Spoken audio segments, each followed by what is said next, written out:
اعوذ باللہ من الشیطان الرجیم بسم اللہ الرحمن الرحیم۔ روحانی وظائف آفیشیل کے معزز سامعین، السلام علیکم ورحمۃ اللہ وبرکاتہ۔ اللہ تعالیٰ سے دعا ہے کہ اللہ تعالیٰ مجھے حق اور سچ بیان کرنے کی توفیق عطا فرمائے اور آپ سب کو اس پر عمل کرنے کی توفیق عطا فرمائے۔ معزز سامعین، جادو، جنات، بندش، نظر بد یا کسی بھی مرض کا علاج اتنا مشکل نہیں ہے، بس ہم اس کو اتنا مشکل بنا دیتے ہیں کہ ہمارا علاج ہی نہیں ہوتا، ہم اپنے علاج میں کامیاب ہی نہیں ہوتے۔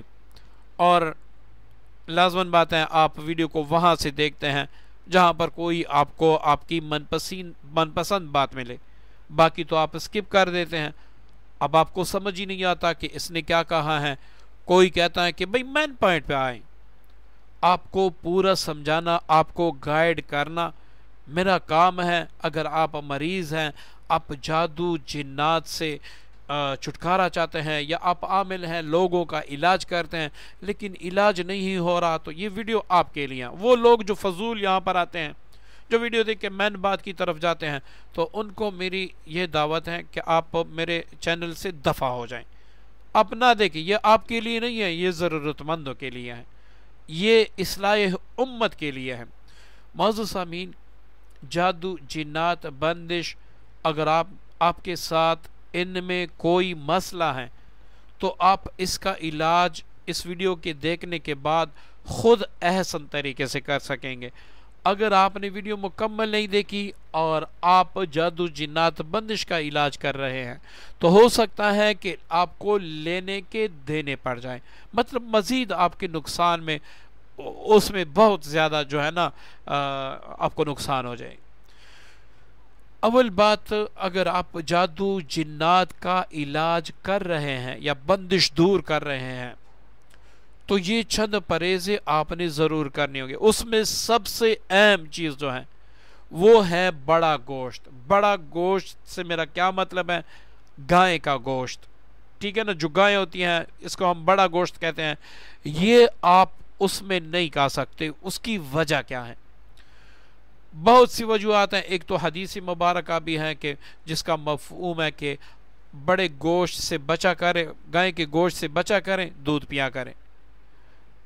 اب معزز سامعین، آپ اچھی طرح سمجھتے ہیں کہ جو ہندو جنات ہوتے ہیں وہ اکثر گائے کو ماتا کہتے ہیں، کچھ بھگوان مانتے ہیں، کچھ کیا کرتے ہیں۔ یہ آپ سے ڈکی چھپی باتیں نہیں ہیں، آپ پہ واضح ہیں۔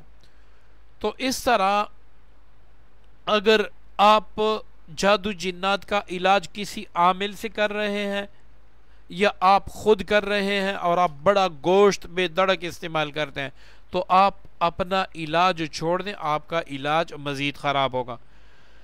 اب میں ایک آپ کو بات بتاتا ہوں، اس سے آپ سمجھ لیں گے، کیونکہ کوئی متعرض کہے گا کہ بھائی گائے کا گوشت کیوں نہ کھائیں، گائے کا گوشت اللہ نے حلال کیا تو کیوں نہ کھائیں، کیا قباحت ہے اس میں؟ تو آپ وہ سن لیں۔ معزز سامعین و ناظرین، ایک شخص جس کو شوگر کا مرض ہے، اس کو شوگر ایسے سمجھے کہ 450 تک، اور HbA1c جو ہے وہ 12 یا 13 تک چل گئی ہیں۔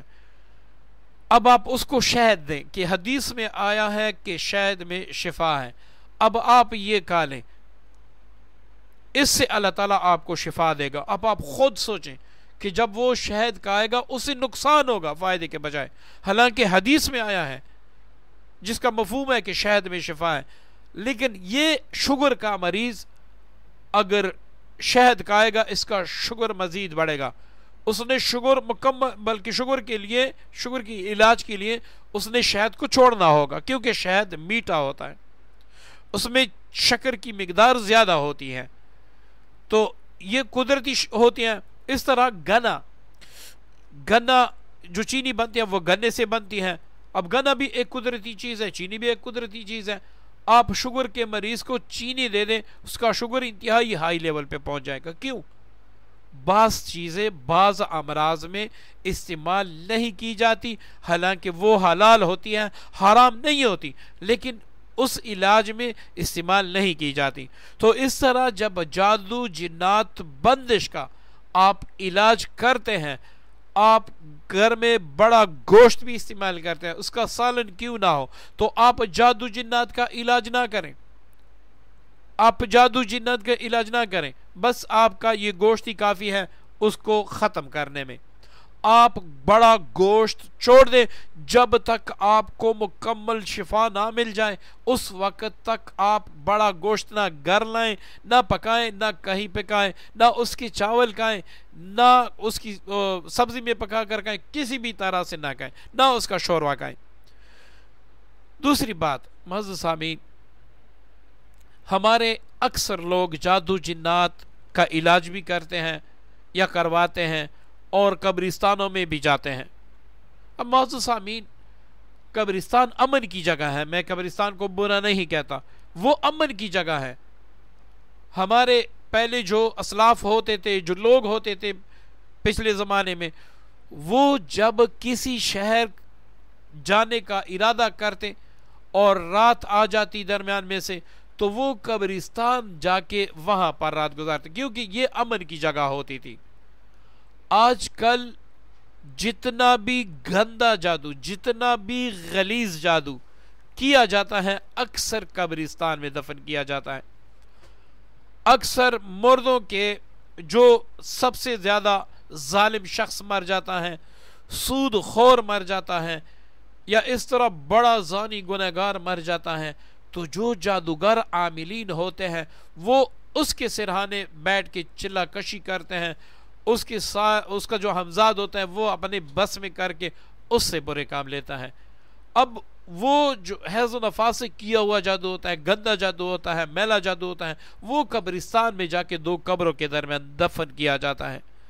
جب آپ جادو جنات کے مریض ہوتے ہیں، اس وقت آپ میں ایک مقناطیسی کشش ہوتی ہے، جادو جنات کو آپ اپنی طرف متوجہ کرتے ہیں. تو آپ جب قبرستان جاتے ہیں تو وہ گندے جادو جہاں پر دفن ہوتے ہیں، ان کے شیاطین بھی آپ کو نقصان دینا شروع کر دیتے ہیں. اب معزز سامعین، آپ علاج بھی کر رہے ہیں، آپ قبرستان بھی جا رہے ہیں، تو آپ کا علاج کبھی بھی ممکن نہیں ہے، جہاں تک میرا ناقص خیال ہے اور جہاں تک میرا تجربہ ہے. تیسری بات معزز سامعین، جادو جنات کے مریض اگر کسی جگہ کوئی بچہ یا بچی پیدا ہو، جو اس گھر کے اگر باقی افراد جائیں لیکن وہ افراد نہ جائیں جو بڑے مریض ہو، ٹھیک ہے نا، جو بڑے مریض ہو، جن پہ یہ چیزیں واضح ہو چکی ہوں، وہ اس جگہ پہ نہ جائیں جہاں پر مطلب کہ کوئی بچہ پیدا ہوا ہو، کیونکہ یہاں پر شیاطین کے بہت زیادہ حملے ہوتے ہیں. اب چوتھی جگہ، جس گھر میں فوتگی ہوئی ہو، جب تک مردہ اس گھر سے نکالا نہ جائے اس کے گھر میں نہ جائیں. یہ آپ کی مجبوری ہے. دیکھیں نا، ایک عورت عدت میں ہے، اس کا بھائی مر جاتا ہے تو وہ بھائی کو دیکھنے کے لیے نہیں جاتی کیونکہ وہ عدت میں ہوتی ہیں. اسی طرح یہ آپ کی پابندی ہے اس وقت تک جب آپ کا معالج نہ کہہ دے کہ آپ کا علاج کمپلیٹ ہو گیا، آپ کو محسوس نہ ہو کہ بھئی میرا الحمدللہ اللہ کے کرم سے، اللہ کے فضل سے میرا علاج مکمل ہو چکا ہے، اس وقت تک آپ جہاں پر کوئی مر جائے اس کے گھر نہ جائیں. کیوں؟ اکثر جہاں پر عورتیں نوحہ کرتی ہیں، روتی ہیں، خود کو پیٹتی ہیں، وہاں پر شیاطین کی تعداد زیادہ ہوتی ہیں. اب آپ ویسے بھی جنات کے مریض ہوتے ہیں، بندش کے مریض ہوتے ہیں، جادو کے مریض ہوتے ہیں، آپ کے ساتھ ویسے بھی شیاطین ہوتے ہیں، وہ بھی ان کے ساتھ مل لیتے ہیں، تو آپ کی طبیعت بگڑنا شروع ہو جاتی ہے.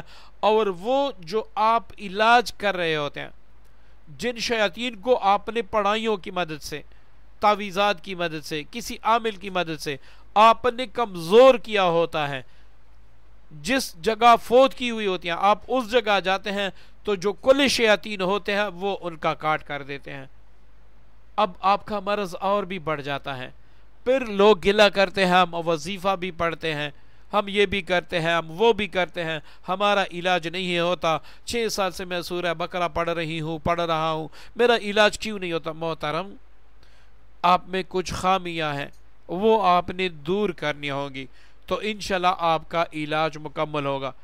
انشاءاللہ میں کوشش کروں گا کہ اس کے بعد ایک ایسی ویڈیو بناؤں کہ جس میں ہم اپنا علاج خود نہیں کرتے، وظائف پڑھتے لیکن اپنا علاج خود نہیں کرتے، اور وہ کون سی وجوہات ہوتے ہیں، اگر اس ویڈیو میں بیان کروں گا ویڈیو کافی لمبی ہو جائے گی، تو انشاءاللہ نیکسٹ ویڈیو پہ میں کوشش کروں گا کہ میں وہ بتا دوں کہ اپنے علاج میں آپ خود معاون ہیں کہ میرا علاج نہ ہو، یہ آپ خود کرتے ہیں، ورنہ آپ کا علاج ہر حال میں ہوگا انشاءاللہ، کیونکہ وَنُنَزِّلُ مِنَ الْقُرْآنِ مَا هُوَ شِفَاءٌ وَرَحْمَةٌ لِلْمُؤْمِنِينَ، یہ تمام مومنین کے لیے رحمت شفا ہے۔